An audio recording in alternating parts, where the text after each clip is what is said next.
إي والله ظلموا وأخرجوا من ديارهم وأموالهم بغير حق وأوذوا إيذاء عظيما. أهلنا في الشام جرى عليهم ما لم يجري على بني إسرائيل، وجرى عليهم ما لم يجري على المسلمين في أيام التتار،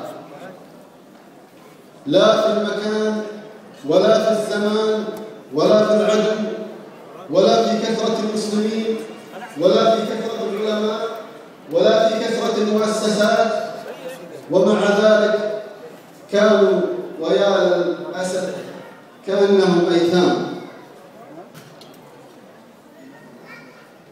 كنت البارحة مع أبطال حمص الأبية، وسهرت معهم إلى الفجر، وأتيتكم بعد صلاة الظهر من الأردن، وحملوني أمانة أريد أن أسوقها لكم. يقولون لكم أهل حمص: شكر الله سعيكم ورفع مقامكم وطيب أعمالكم. لقد حاصرنا أعداؤنا منذ بداية الثورة وأوذينا إيذاء عظيما، وكانوا يستعدون لهذا اليوم وبذلوا ما يمكنهم بذله لهذه الساعة، لكن العدو فعل ما لم يفعله أحد وما لم يخطر على أحد. إنه يريد أن تكون حمص حماة ثانية، يريد أن تكون حمص مجزرة بل مجازر، لكنهم يقولون: لسنا بحاجة إلا إلى شيء واحد، نحن نريد السلاح.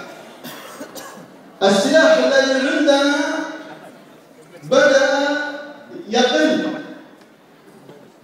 والسلاح النوعي نبحث عنه فلا نجده، وهذا الذي يجب أن نسعى إليه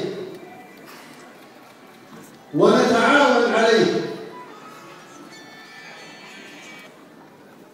الثورة السورية ليست كالثورة المصرية ولا الليبية ولا التونسية ولا اليمنية، أراد الله لها أن تطول ليتحقق النصر على أيدي الشعب السوري، ولا يعتمدون لا على شرق ولا على غرب، لئلا يتدخل أحد في ثورتهم بعد سقوط نظامهم، بل يبنون الحق بإرادتهم الأبية.